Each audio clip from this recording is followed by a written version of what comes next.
So that's where, when it comes to intentionality, something I've developed over time is the sacred start. So intentionally starting your day every morning. And for me, it's with Jesus, okay? And it's a sacred start, meaning sacred, set apart, holy. Welcome to the Sharpen the Spear podcast, where we help manufacturing executives command the front and win the floor. I'm Richard Walsh, creator of the Sharpened Impact methodology, and I spent decades helping leaders transform frontline teams, unlock hidden profit, and capture capacity they didn't even know they had. If you want to see where your leadership gaps are costing you and how to fix them, head over to grittolead.com and run the free Sharpened Impact Simulator today. Let's sharpen your edge and get started. And we are back on STS, Sharpen the Spear podcast, with another incredible guest. I've got Jason Heinritz with us today. And Jason, no one knows Jason like Jason. So Jason, bring us up to speed. Give us that backstory, and we'll get into a great conversation. Yeah, so I am currently in Washington. I'm born and raised from Wisconsin. Married for 9 years, 2 kids. They're 3 and 5 years old, two boys, and we just moved 3 weeks ago up to the Pacific Northwest to help plant a church out here called Life Church Northwest. So very involved in our church. I've also been very involved in direct sales and leadership for about 21 years now. I'm a Hall of Fame manager in Cutco. If the audience is unaware, it's the high-end kitchen knives. Yep. Yeah. So I've been doing that for about 21 years. Started as a college kid at UW Whitewater down by you, and then did really well and just stuck with the company and loved it. It was my drug. It was my addiction for about 2 decades. And then I've been a manager for a while. I still oversee a lot of Wisconsin and the Upper Peninsula, but we did just relocate. I work mainly virtual, help out the church. And then my passion now is pursuing building his kingdom, as in God's kingdom, instead of my own. And so I have a few tools out there too, with the a 40 Forge challenge, a book, and a journal that we can all get into here. That's fantastic. Yeah, Cutco, man, that is, it's, I would say know about it, but so many college students like start that, and then they get out of college. They like leave college. They don't graduate. They leave and pursue that and do really well, right? I mean, it's like it's legit. It's legit. You train them up. Yeah, I'm telling you. And it's important, okay, because we're going to talk about these things, right? And you're bringing a lot to the table here. So I'm excited for the conversation for just at that point, but always good to hear that kind of stuff. And it's a challenging industry. Yeah. Direct sales is not for the weak-hearted. Definitely not. Say the least. So let's kind of kick it off. We kind of got your backstory. You're up there in Washington now. Good luck with that. Yep. Okay, so it's a lot of faith. It's a big jump. You better have a lot. Yes. Yeah. It's going to be good though. It's a good place. It's You're obviously a warrior. Okay. So, I mean, you got that mindset. You do Cutco for 20 some years, dude. Yeah. Ministry's a good thing. You're going to do okay, man. You're going to do good. You're going to represent the Lord, man. It's awesome to hear. So you got a new book out, right? Yep. Let's see it. Hold that thing up. Wake Up Jesus People, and it's life-giving disciplines to awaken the warrior within. Love it. See how we're aligned already? I got spears on the wall. We got the whole sword in the background. You see that? See, we got swords and spears. We are going to town. It is. Warrior up. Let's do it. We'll continue. Sorry, I grab a trail. Sure. Oh yeah, I just say So with the book, so the book's out. I've been leading. I've been leading myself through some morning routines and some best practices for leadership. And obviously I'm a big Jesus guy, so a lot of spiritual stuff in there too. And just been doing that for since the fall of 2012. And I just see so much fruit from it. I love it. And I've really developed it over time, as well as leading a lot of men through a life group called Wake Up Jesus Guys through church for a couple years. And a couple of spiritual mentors challenged me to write a book about it or bring it out, more. And it just kind of developed and spent a couple years writing it, praying about it, researching, doing my own devotionals, reading through the Bible a couple of times to get all the scripture in there too. It's been awesome. So the book just released July of 2025. And then kind of a companion is the journal with it. And then also 40 Forge challenge, which is basically a Jesus version of 75 hard. That is awesome. That is awesome. So now I'm just going to interject. Here we are, people listening. Okay, you're going, oh, it's Jesus. It's Jesus stuff. I got to go. Okay. I'm going to encourage you before you hit the stop button, that you're going to see how this applies. Okay. Whether you're a believer or not a believer, it's irrelevant. Okay. As I always like to say, God's principles work whether you are or are not a believer. Okay. And we apply these things, but I want you to listen to get new insight. Okay. It may not be everything.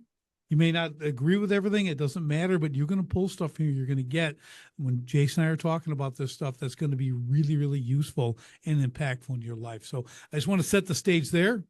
Just keep everyone hanging on, and if you are a believer, you want to get more, this is going to be awesome. But this is important. I interject these every now and then on the whole podcast. It's just great to touch base. I mean, that's where my faith is, and that's what drives me. That's what that's the ultimate goal for me, is who I'm truly working for. And that's the Lord Jesus. And I love it. So onward. Here we go, Jason. I got that out of the way. Yeah. Now let's Can I have a good also add time. on? Yes. Sure. I would say for everyone here, again, whether you are a believer or not, I feel most people feel some type of spiritual pull.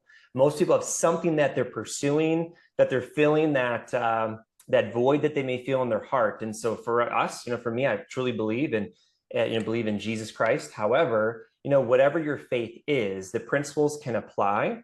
For you, of course, I'm biased, but also it's everyone, you're amazing, your soul's great.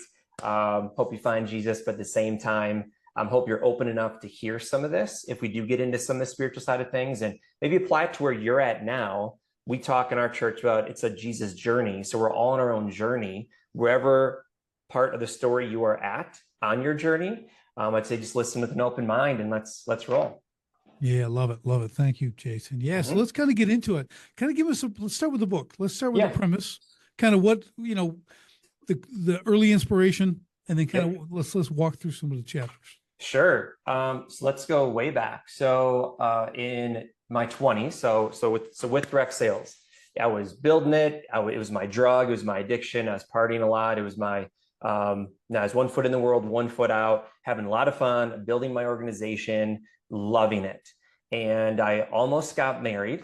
I got real quick, moved real quick, but it was to someone who not only wasn't a believer and equally yoked with me, but also someone that was just, our whole relationship was based on pleasures and fun and partying and sex and all these things that were great and fun, but they weren't really fulfilling and long lasting. And so as I got closer to marriage, I realized this isn't going to work. And so we had all the people invited, we had all the invites out, we had all the deposits down. It was 2 months before, and I called it off, Richard. And I'm like, it was one of the scariest things I did, but probably one of the most important things I did in my life. And so that was going into the fall of 2012. So that fall, I was like on my own. I was depressed. I was like figuring things out. That's where I dove back into the church.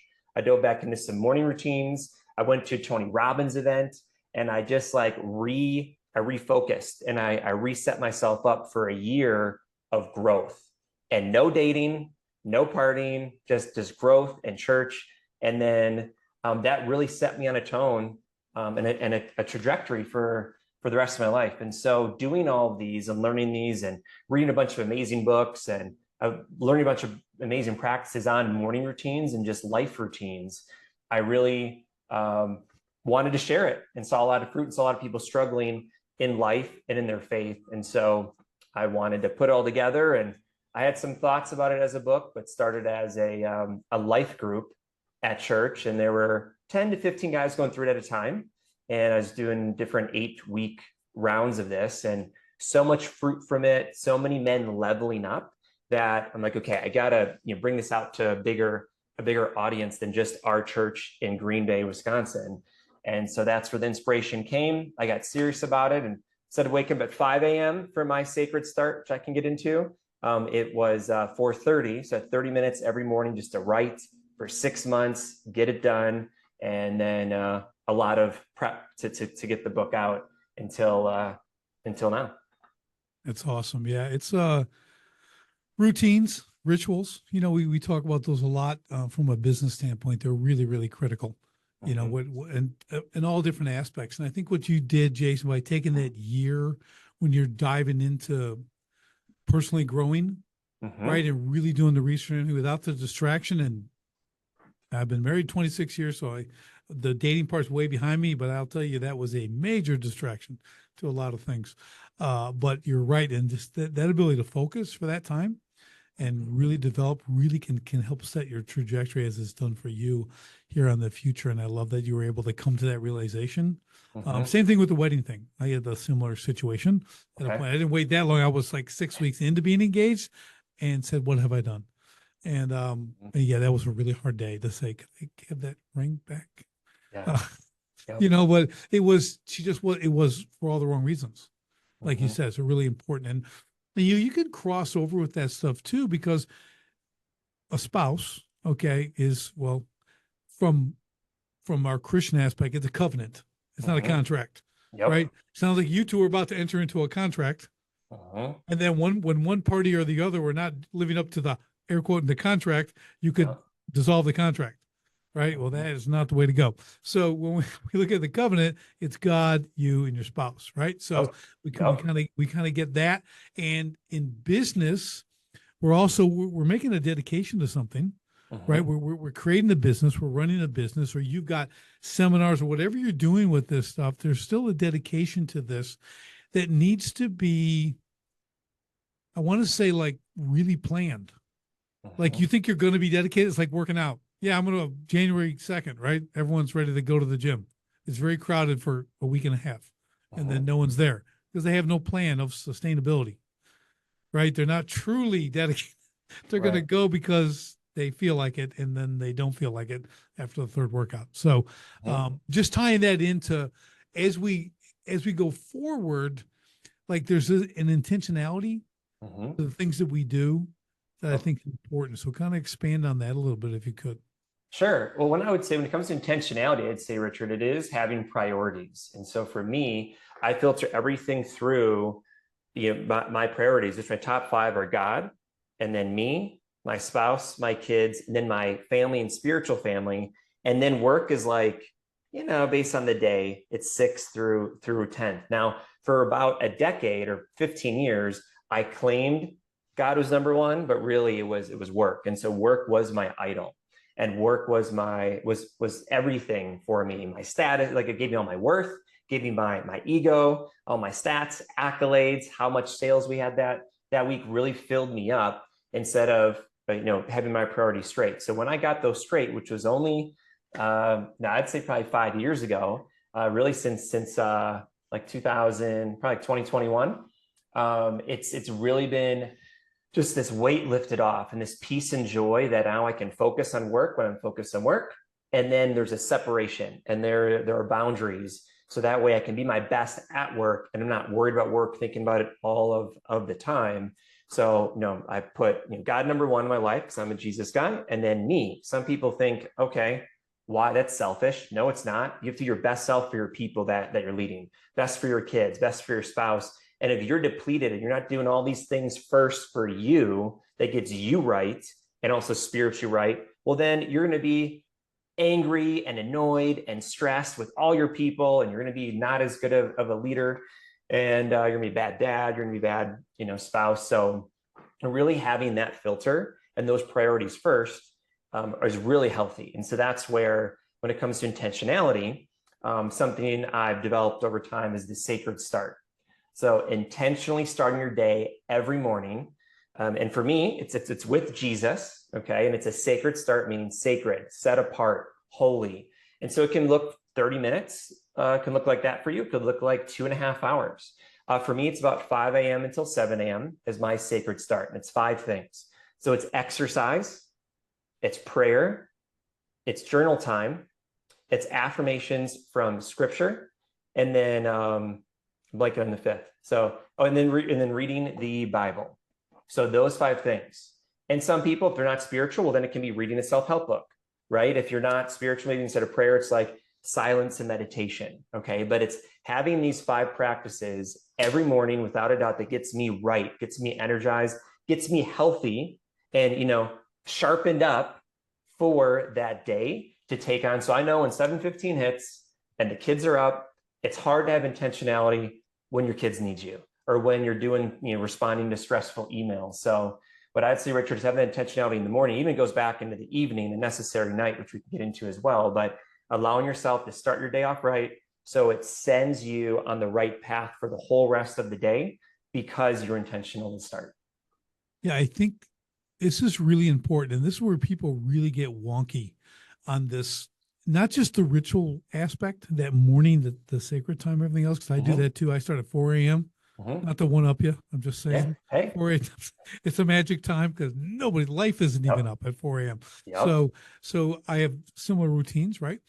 But I think I want to jump back a little bit where I have the same thing. So I have faith. I have the 5 F's: faith, family, finance, fitness, and friendships. So faith, God is one, right? Jesus is number one. Family, I am first. Then my wife, then my kids. It's that order. Okay, it's God. Okay, it's God first. And then obviously the time I work on myself, then my wife, then my kids. So we're aligned that way. But I think a lot of people in that me first, and it can go the wrong way. Okay, you can get a little obsessive, narcissistic almost, right, on the self thing, because as men, I can speak for men because I am one. Okay, we can you can justify a lot of actions in self-enrichment. Okay. And they might not quite be the right stuff. So it's really important. I just want to hit on that a little bit.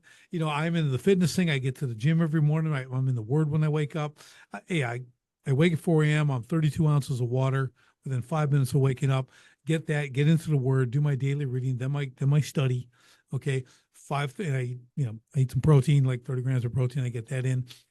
5:30, I'm out the door to the gym. I get an hour workout in, do a real hard workout, come back, clean up food, right? Make my food for the day, prepped, everything else ready to go. I can get out the door, right? Get to it. So I like that. Okay. And I'm really solid on that. But at the end of the day, I'm like, oh, well, I need to go do this now and this for myself and this for myself. So I think my point, and, kind of give me your insight on this, is like, you got that morning block, which I encourage people to do, because you just become an early riser. It will make your life better. I don't care if you're not a morning person. Okay, do it anyways, because that's what they call this one. Okay, but you gotta tether that as well. You can't do part 2 in the afternoon. Now I get it. You want to read scripture at the end of the night before you go to bed. All that. What I'm saying is going out and being friend time, right? 3 days a week, or So come on now. So I want to let people know, you can go get a little lopsided on that, right? Totally. Yeah. You see a lot of guys that they are searching for that fulfillment, or thinking they need to watch every football game and spend 20 hours in a weekend doing that, or go golfing every night, or go party with their friends, or, whatever it may be. And I think we can be very selfish as men, and it's very easy to say, oh, well, I deserve it. I work hard. Well, how is your relationship with your spouse? How's your relationship with your kids? And, have you got that all in, or have you set the boundaries or had the conversation to allow that, which is fine. I'm not saying there's nothing wrong with hobbies, but when it takes the place of you being a solid husband or a solid leader or a solid father, that isn't healthy, because they'll still be there, and they're most important for your fulfillment, one of them, and your golf score.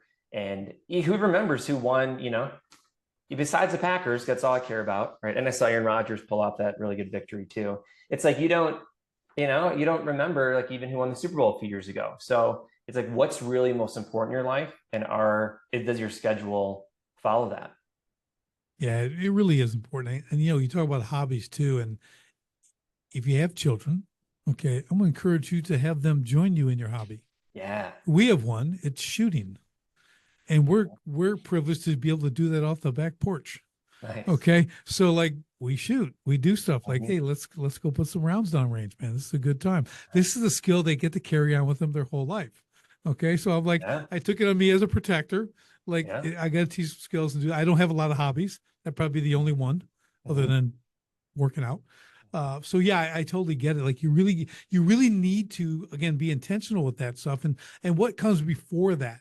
I think you laid that out well, Jason. That did you get the quality time with the children? with your spouse, you're doing that stuff and, oh, okay, now you're going to go for a round of golf. Cool. Like there's nothing wrong with that. The 20 hours of football stuff, like never could understand that, never have. No, I'm not that guy. Yeah, I don't get it. There's so much to do. Who Yeah. could do that? Yeah. That is a time suck, time Yeah. suck. But it's just Yeah. me like, do you know what you can get done in that time? Yeah. I'm not saying I got to be obsessed with doing work all the Yeah. time, but like there's a lot of fun things you could do too besides Right. sitting there Yeah. doing that. Yeah. The other struggle I find a lot of guys have, since some guys just haven't really grown up, if you will. And there's nothing wrong with video games, but it's amazing for me Oh, to hear how many mm, 30-year-olds are still like playing video games till 2 a.m. in the morning. And so again, having those priorities, something I actually talk about is called the necessary night. So to wake up at 4 a.m., Richard, you're not up till 2 a.m. watching Netflix or 9 YouTube. p.m. Yeah, you got to get your Sleep. sleep in. So like, what is your evening routine like? And if you are serious about your morning routine, you'll also need to be serious about your evening routine. And it probably is going to cut into some of that social time that yeah, you just want to pick and choose your priorities. So I have an alarm that goes off at 9:20 p.m. that it's time to get ready for bed, time to wind down, time to cut off whatever show we're watching. As I'm having some, quality time, maybe, with the wife, based on if you count a show with her, but as quality time. But it is important to have your evening routine also set up. So I'd say I think it's still good to have your time, like you were saying before, at night, but not to let it be the video games, the social things that's taken away from your health, your happiness, your morning routines, and your family. Yeah, I'm with you there. It's extended adolescence. That's Yes. the term. Yes. You're 30, you're still doing that. You're online, you're gaming all the time. And then I hear you in conversations talking about the game all the time. I go, it's just, I'll put it bluntly, it's just another idol. Yeah. Yep. All that football, all that stuff. That's an idol. So is that. We all got our idols. Yep. Okay. Don't give me, I'm not being that, but I can make the claim like in the last, well, probably 40 plus years, I played about 20 minutes of video games. Yeah. And that was once with my son who made me play whatever it was. I don't remember what it was, but he killed me like 20 sometimes in 20 minutes. And I was like, okay, you done? Are you happy? I'm dead. Okay. Now, now he's in the Marine Corps and that's good too. But Nice. it really is. I see that with my kids. We really had to tether the video game things too, because they can get into that stuff. Yeah. I mean, so you got to start early with that, with the kids, just throwing that out there. Like you need to monitor that because it's unhealthy, straight up. My kids if you ever ask them, they go, yeah, I was around when Atari came out with the first video game and they had Pong. It was boop, boop. You just hit this little ball back and forth. So that's my kid's big joke. That's the last time my dad has played video games. Because they tell me, they go, Dad, you don't have any games on your phone. I go, because Daddy don't play games. Right. That's why. That's not my thing. Okay, this is a tool or a toy. The phone can be a tool or a toy. I choose tool. So that's what we need to do. So it's just good points here. Really, really good points on the night routine. Because I am solid. Me and my oldest son, again, he's now in the Marine Corps, but it was the competition for in bed at 9. Okay, he was just he didn't get up as early as I did, but at 9 o'clock he was going. It's like both of us making our way towards like we're going to bed. I'm out. 9 o'clock. Oh man, 10 after 9. I'm way past my bedtime. I gotta go to sleep. And I learned that from I hit a gym with trainers, boot camp style training, everything else, and another Marine. And I was doing like 4 hours a night of sleep. I was like kind of normal. And he's like, why don't you just try 7? Just try 7. I go, okay, I'm open to coaching. Coach. And that was 2013, 2014. And I like 7 hours. I'm done. I did that once.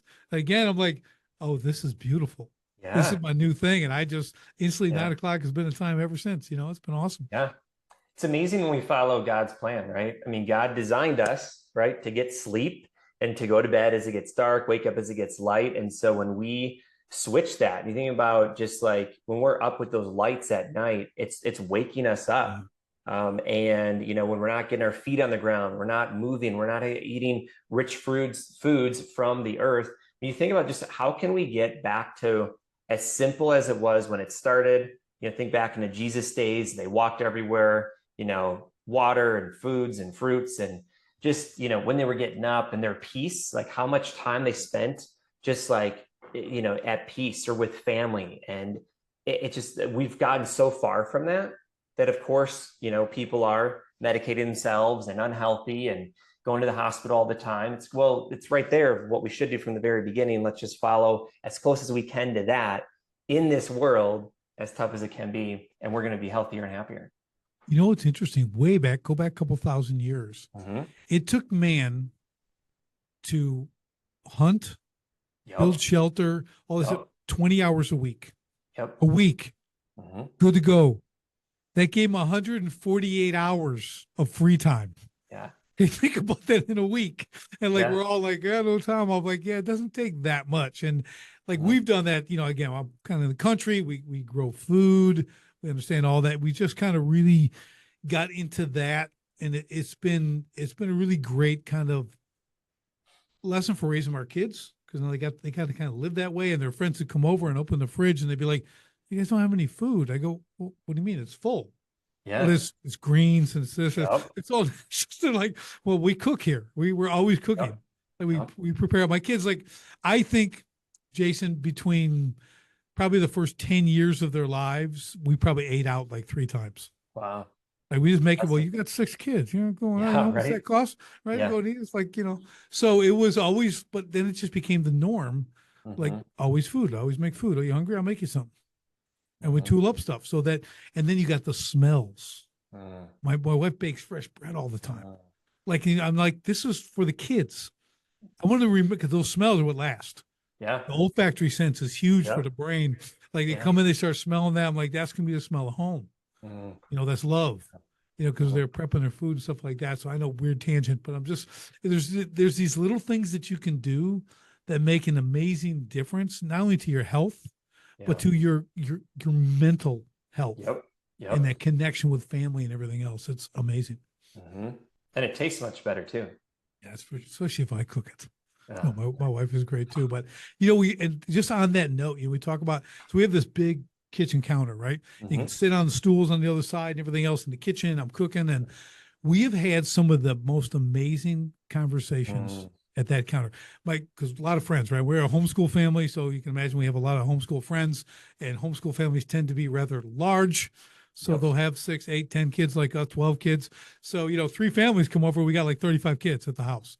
Okay. So, but we've had these multi-hour discussions with like my daughter's friends. I mean, about God, about the Bible. We get into these things. We're on the front porch doing this stuff. And that connection was so incredible, because I'm able to give some wisdom, right? Insight, share this. They've got real questions, Mm-hmm. right? Because they're going through life doing all this stuff. And it's really, again, that for us, that kitchen's kind of the heartbeat of the house.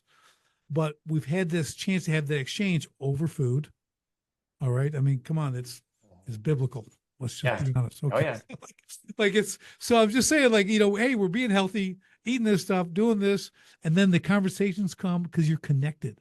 We're not on the phones. We're not doing that stuff. We're like talking about real things in life. And it's really, really cool, whether it's with the girls, with the guys, all that kind of stuff. It's a way to really reach your kids and develop them as leaders, because they're going to need to lead.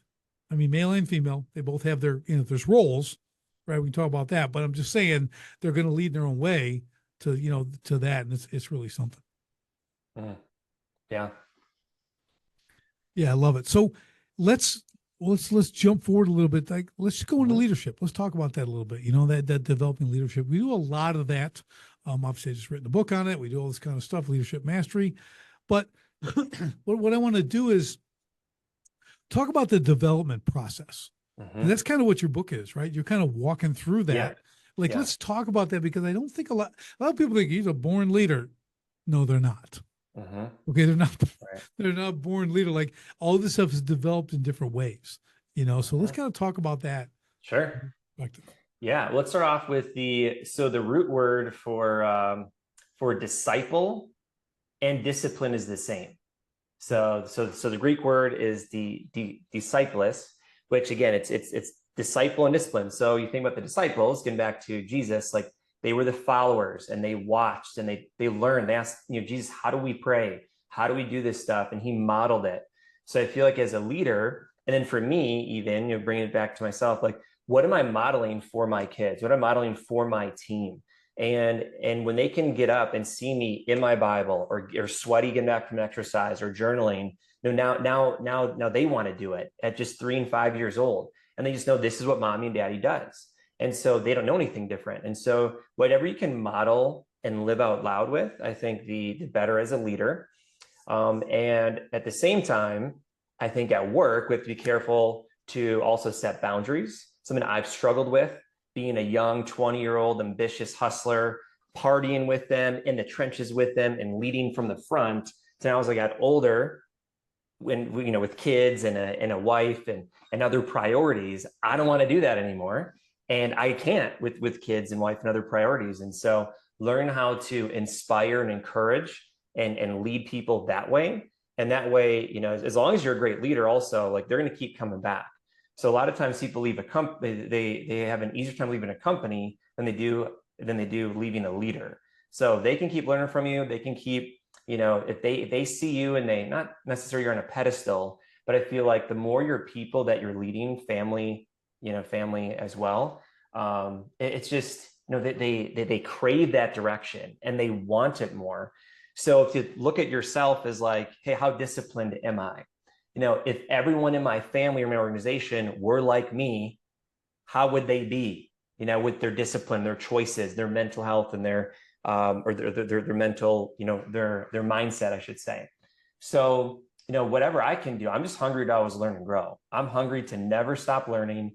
I want to continue challenging myself, continue getting outside my comfort zone, and continually leveling up. So that way I'm always steps ahead of where where the average person is or where other leaders are at. So that's what I'm trying to do, Richard, is constantly level up, so I can be a better leader. And if I'm a level 8 leader and I'm trying to develop level 10 kids, that's not going to happen. If I'm a level 8 leader and I want to attract level 10 people in my organization and guide them, they're going to eventually, you might be able to sugarcoat it or put to kind of hide it a little bit, but eventually they're going to find out, okay, I don't know if this guy can lead me anymore. I'm going to move on. So I think, leadership is real important, and just self-leadership. It's that self-discipline, and it's going to trickle into most things you're doing in life. So how you do some things is how you do almost all things. So, get disciplined and get courageous. Yeah, you're exactly right. I think the thing about the leadership, like we have a thing about training, and it's like you only perform at your last level of training. Uh-huh. Okay. So whatever you were doing in training, that's as high as you're going to get. Uh-huh. You're not going to outperform that. Okay. You got to have another level of training. So if you think about it, and we can give different scenarios, but if you have no training, guess how you're going to perform? Right. Not very well, right? Your highest level, 0. You're right there at 0. Okay. Ground floor. Yeah. So I think it's important when people, I like what you said about, do they want to follow you? Okay. Because this is one of those things that can be misconstrued, misconstrued. Did I say that right? Yeah. Okay. So it's like people can get, again, ego filled on that too. Yeah. Everyone follows me. I'm the leader here. Without me, the company's nothing. I've seen that. Right. And they think they can hold you hostage. Right. It's not, because they don't have kind of that servant leadership mindset, really, like, because the best leaders create new leaders. They create more leaders. Right. So that's kind of one of those ultimate goals you want to have. But with your mindset, what I like is it is continual learning. It's going to the next exercise, if you will, the next conference, the next, what am I looking to do? Who am I being coached by now? People always ask us as business coaches, and they, well, who coaches you? Well, I got a couple. You want to meet them? Like I've guys that talk to them all. I've found the top performers all have coaches. Yep. And I'm not talking about just professional athletes.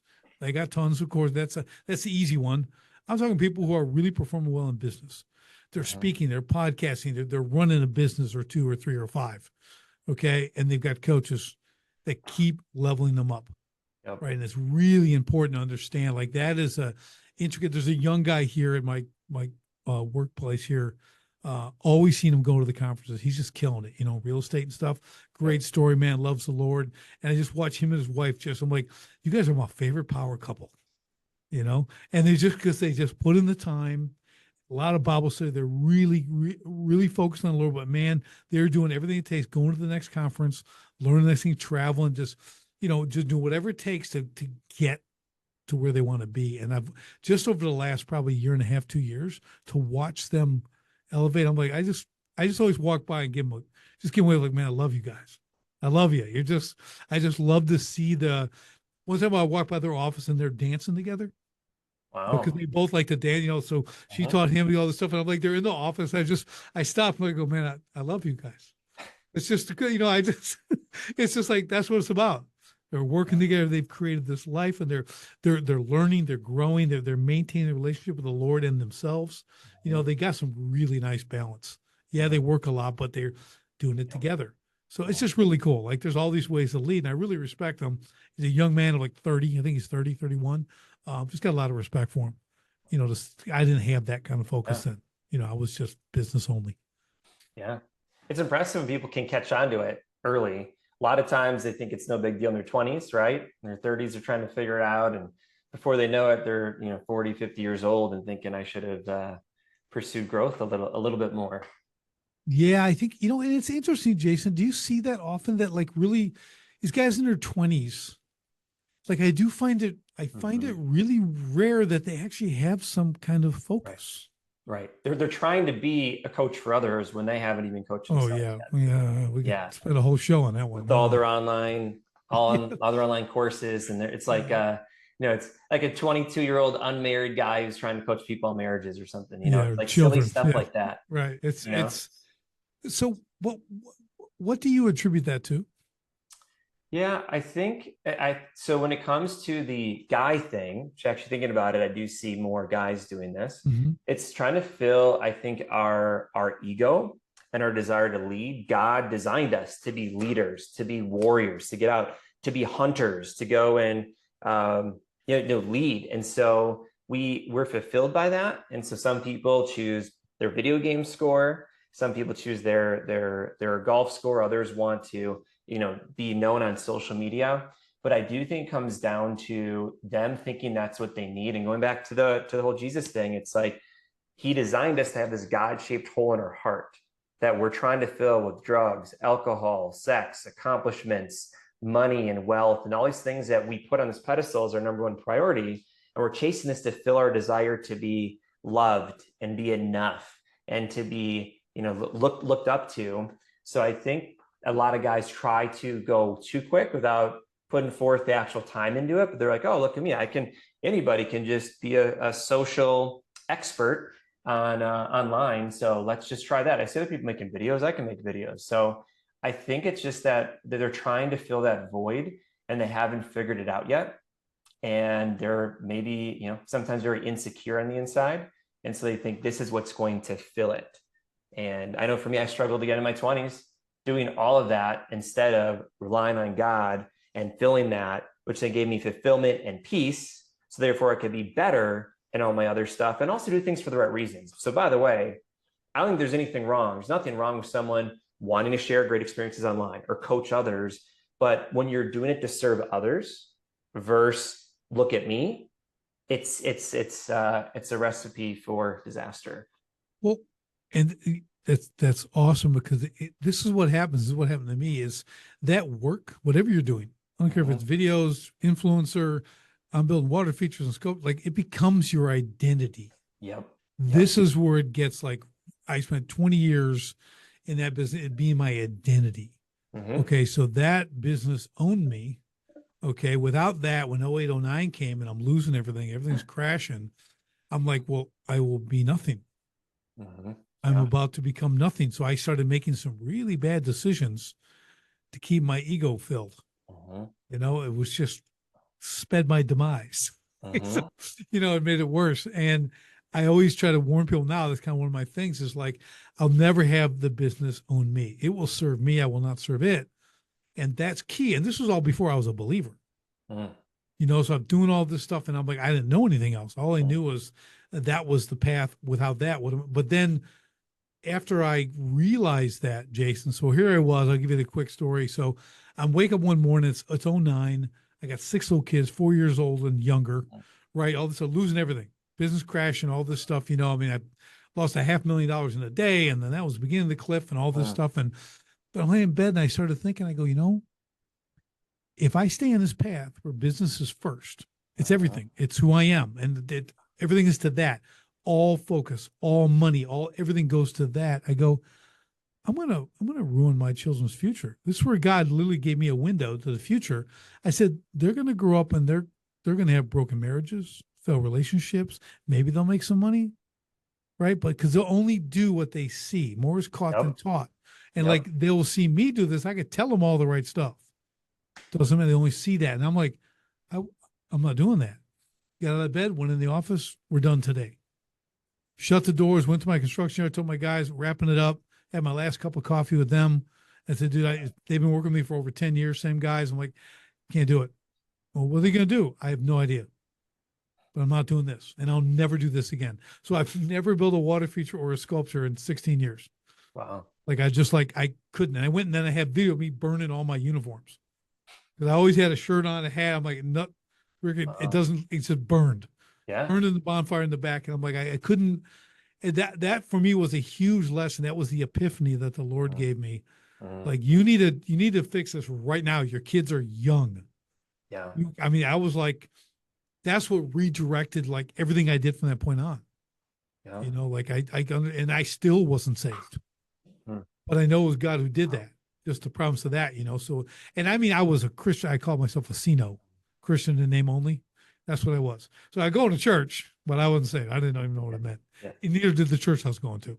Okay, didn't know what it meant.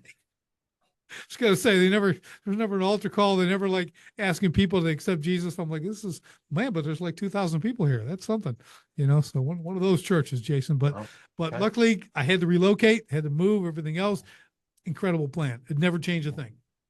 Right, I wouldn't change a thing. All that has made me where I'm at now, what I can do, and super cool. So I just want to throw that out there. Who knows why? But it's it's the identity aspect for men in what because what's the first question you ask them when you meet them? What do you do? Right. Yep. Right. It's like, and it's kind of a bad question. I think we all got to rethink that. Like I go like, what do you got going on? That's what I told me. What do you got going on? I don't want, what do you do? I don't care. Yeah. Okay. That'll come later. Because that just be part of the conversation because it's kind of who we are. Right. But I really want to, I've kind of trained myself to go a different direction because I understand that connection with identity and and it can be troubling. Yeah. It can be in idol for sure. Yeah. And so I mean, that was your God, right? And you had to burn everything, burn those ships, right? And tear down those idols. That's all throughout the Bible. Yep. Tear down the high places, baby. Yep. Tear them all down. Yep. Yeah. Exactly. What it was. So yeah, it's just it's a cautionary tale, Jason. Yeah. That's all. But but I think a lot of guys, if you're working towards something, you have to be, and this can be ministry too, right? You could be in it so much that it becomes your identity, and it can't be. Right. I mean, you're not. It doesn't exclude you from the same consequences. We see a lot, right? They call them PKs, right? Preachers' kids. Yep. See it all the time because those preachers are serving everybody else, not taking care of their family. That's the exact same thing. Yeah. Yeah, it's a powerful thing to think about. But going forward, from there, the big change was how do we operate? How do we operate with this? Well, for lack of a better term, this balance. Okay, of understanding who you are. Okay, and we can we got one way to go, the way that we go. But like we got to talk about that because we're built to protect, to provide.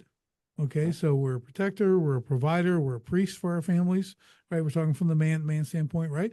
So we need to understand that, like, what does that look like as we either build a business, okay, pursue whatever we're pursuing, from hobbies to work to our families.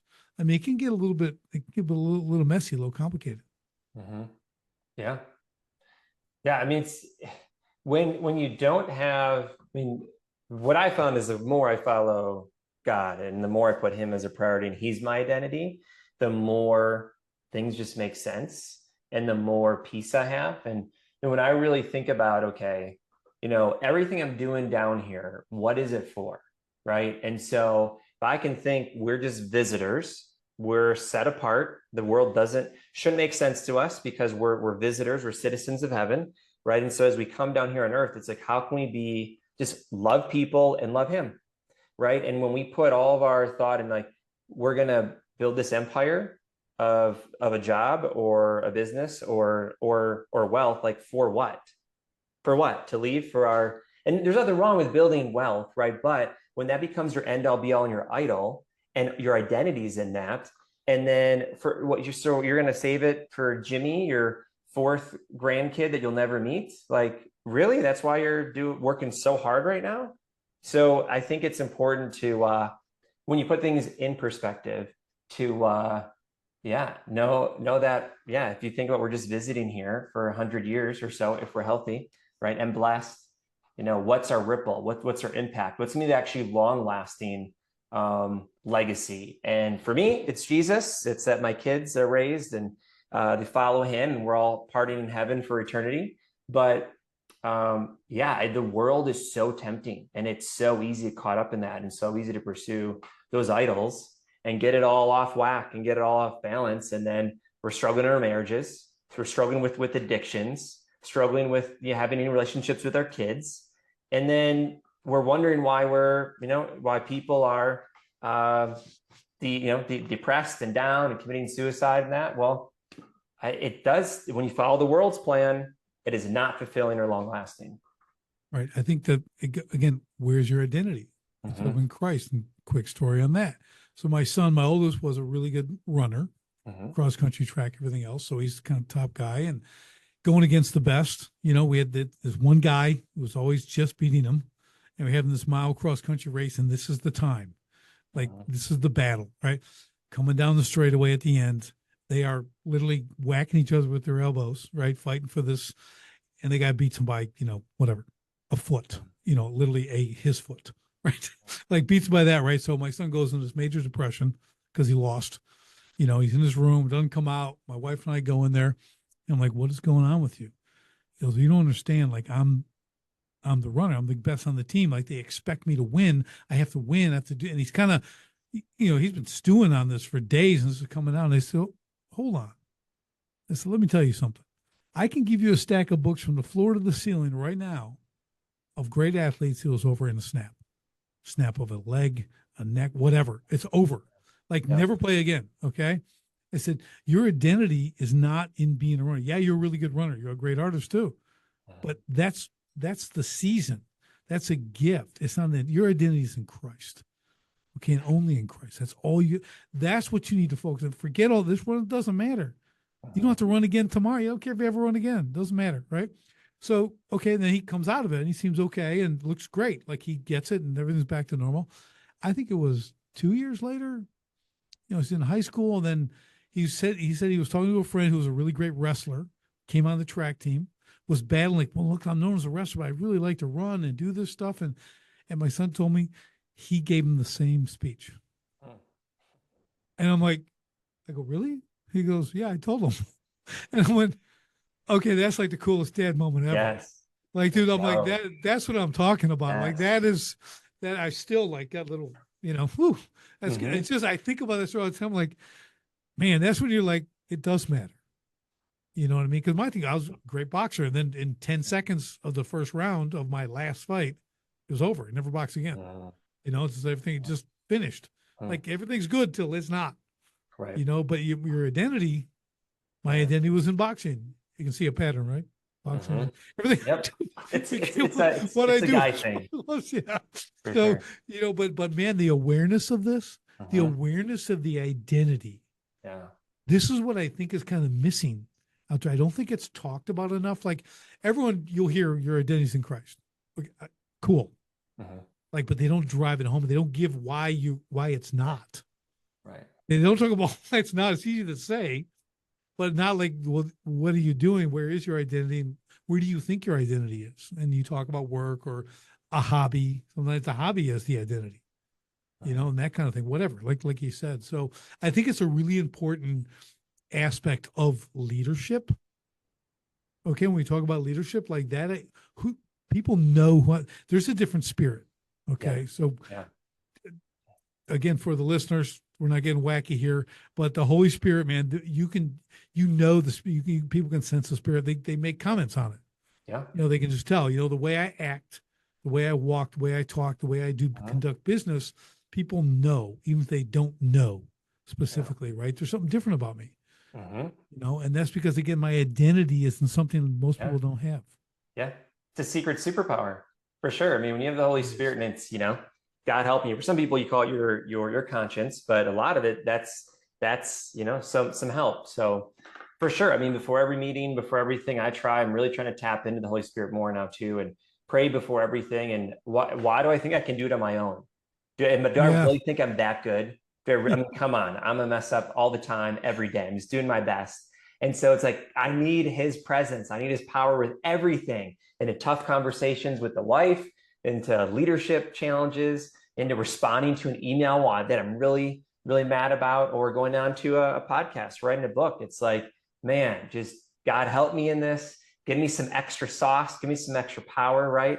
Some extra discernment. And it's just, whether, I believe obviously he's always there, but even if it's the placebo effect, right? And you feel like God is with you, going into it with more loving heart, caring heart, and more confident is going to help for Well, sure. Jason, you think about it, go, so let me consider this. So the creator of the universe, who did that from nothing, he Mm-hmm. made all this and us and everything in us and all this stuff. I shouldn't ask him for some help. Right. He might Yeah. not know everything. Right. I'm pretty sure he knows everything, right? So, cool little thing. The other day, I'm working on this new project, right? And it's exciting. I'm Mm-hmm. sitting, and I hit this stuff like this. The big reveal comes up, and I'm like so keyed up. I like stopped, and I raised one hand up, and I'm like, "Jesus, you are it." Just pray, dude. My whole arm, I kid you not, like heat Wow. just came through the whole thing down to Uh-huh. my body. Just it was that instant. I just shifted from like I did this Mm-hmm. to like, no, Lord, this is, and it was just. I've had a lot of encounters like that, and I Yeah. love it. Yeah. I mean, to me, that's the power of God. Yes. Yeah. But that you got to understand where your praise has got to go. Mm-hmm. Like I Yeah. said, just ask him, like the creator of the universe who did everything for Mm-hmm. nothing, knows every Yeah. hair in your head. Well, in my Yep. case, every skin Yeah. cell. Yeah. But, Yeah. but you know what I mean? It's like you start to think that way, and there's so much power in that. Yeah. And then stuff just it's Mm. hard to explain.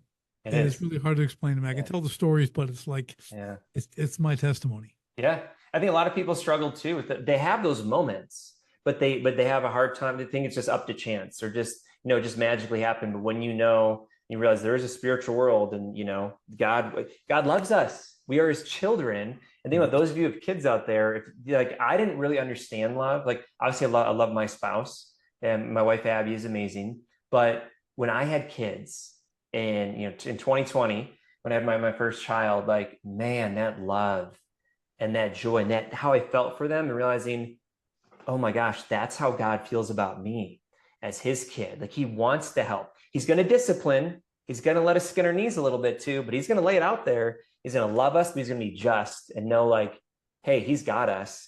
And going into anything, knowing that he's got our back. Man, yeah, I don't know how people do it. I struggle enough in life with God at my side, and knowing that, like, man, I just feel, I don't want to say feel bad, but man, if you want a little boost in life, a little bit extra confidence, a little bit extra pep in your step, a little extra secret sauce, see what it's like with Jesus, because it really is, it's much easier to go through this world knowing you have a creator and you For got sure. Jesus on your side. Yeah. I always go back to Psalm 127. Mm-hmm.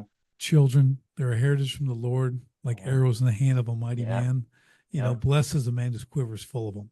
Mm. And that's my, like, I love that. And then I also tell people, I go, because they go, they grow up and they go away. I go, yeah, they're arrows. They don't Yep. do any good in the quiver. You got to Right. fire them suckers. You got to Yep. sit them down range. And that's what I'm training them up. That's Yep. why we train them up in the way they should go. And off Boom. they go, because I'll often talk to I have some friends and they're not going to have kids.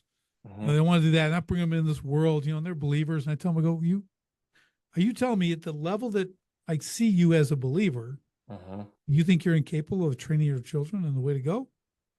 You'd rather have cats? I go, I'm not, this isn't working for me. Yeah. Like, don't you, that's living in fear. Right. Okay, Right. man, we need to raise them up to battle the enemy. Yes. Yeah. Okay. I'm like, man, you got to change your thinking. Exactly. Exactly what the devil This, wants us yeah, to be like you, scared. and I go, you like your cats. I get it. But the love of a child, Yeah. okay, you're a whole new, like beyond new level from an animal. I mean, Yeah. it's your child. Yeah. It's like, and I have 3 adopted and 3 biological. Hmm. Man, I love them all just as much as one as the other. And it's been, I'm like, dude, I wouldn't change this. And I would never have thought I was even going to have kids. Mm. Everybody lost money on me, Jason. They all hit him like, this guy ain't never getting married, never going to have kids. No. And then I did all that, right? Yep. 6 kids and married and it's awesome. It's like, man, this is just, again, just to me, the glory of God. Yeah. To give me this ability to do this and raise these kids Yeah. and man, I was like, what? I don't know. Like, I would be so like, I feel like I really missed something if I Hmm. skip that. Right. I didn't have my first till I was 39, Yep. so like, oh, Yep. I gotta get in the game here. Yeah. Yeah. And But it's awesome. I think a lot of guys with their identity too, Richard, it's like they're because it's caught up in the job and in the success, because this is exactly how I felt. I resist inconvenience. That is my word that my wife teases me about because it's not that I'm lazy. It's that I want convenience. I want to work hard so I can, level up in my convenience and my people who know what they're doing, people who can help me with things that I'm not as good at. And I want convenience. And I was very scared to have a child because it could mean inconvenience. But now I wouldn't trade it for anything. Yeah. Now having 2 of them and maybe more, it's like, yeah, it's so special. And it actually makes me a better leader because now I have more empathy. Now Yep. my heart's a little more open because now I have these lessons, these examples with these kids, and I can relate to people who have kids, and now I can have other things to really talk about and connect people with. But also hitting on where you said some other friends of yours are concerned to have kids at this time, which I mean, sure, the world's a little scared and a little crazy, but like you said, yes, think about if every great leadership, every great family in the world that was, Jesus centered, great leaders, great families. What if they all had 6 kids? What would that ripple effect be in the world? Because then we're infiltrating into the world and having these warriors raised up to go and take on some of this stuff in the world. So you can also look at it at that way too. Yeah. And from a biblical standpoint, God said, do what? Be fruitful and I'll multiply. multiply. He didn't say until it gets bad Right. or you feel scared. Right. It's a command. Let's do it. Uh-huh. It's a good thing. But it does, you're right. Just kind of wrapping all this up. It's kids too give you an insight into leadership. If that's your thing, and not everyone wants to be leaders, and it's all good. I'm not saying everyone needs to be that, but there is a role as a man in the family, okay, that you're going to lead the family. Okay. I'm side by side with my wife, but I have the leadership role. I have the responsibility. Uh-huh. It wasn't Eve's fault. It was Adam's fault. Uh-huh. Right. Okay. He stood there. Yep. Stood there and let her get chatted up by this goof. Okay. And then take that bite him. Then you want to be, okay. It's all his responsibility. We have a responsibility. So we have to understand where this comes down. But when you get to do that and you're going to make mistakes and everything else, and that's the key to leadership is making mistakes and then the correction, asking that forgiveness, rewriting that, getting it correct. Right. And that you do a lot with your kids if you're paying attention. Okay. Like, so just another, I don't mean that I'm not trying to degrade this, but it's another tool. Okay. It's something you can learn to help you be better. Like you'll do it on the job, you come home and it continues. Okay. It's a life calling in all different aspects. Leadership is, especially from the male perspective, which is what I can speak to. So yeah, that's awesome. So Jason, let's kind of put a bow on this. Give us some final words, encouragement and thoughts and everything else. Then we'll kind of talk about your book a little bit more and how people can get a hold of it and follow your stuff. Sure. I'd say for those of you who are listening, if you don't have that community around you, I definitely encourage you to. A lot of times our network determines our net worth, right? And You can even look at that, in a biblical or in a spiritual perspective. And I feel like really the local church is the hope of the world, and to get around those people, to get into the word, to be around that community, have that group around you to do life with. It's so important, especially as a leader, because I feel like on top, it's very lonely. On top, it's hard because you can't, it's hard to talk to people below you about your struggles and issues. And to everyone at your level and above, you want to have your ego. So you don't want to talk about your struggles and your issues. And the local church is where you can come to be loved, come to be forgiven, and fill that loneliness and that void that you may have. They may be filling with porn or with alcohol or drugs. And that's going to cause some real big drops in your leadership real quick. So if you have those skeletons in the closet, you're doing those things, stop, get cleansed from them. And if you're struggling with those, get to your local church, just try it out, see what happens. If you are already involved in a local church, get involved, join the men's groups, serve, because that is going to give you so much fulfillment and help you become a better leader. And also, like, I'd use your leadership talents and experience in the church. So I feel like that, that is huge for better leadership. So that's kind of my final thoughts, I would say. Should I say anything else about the book? Yeah, just where can people get it? Cool. Yeah.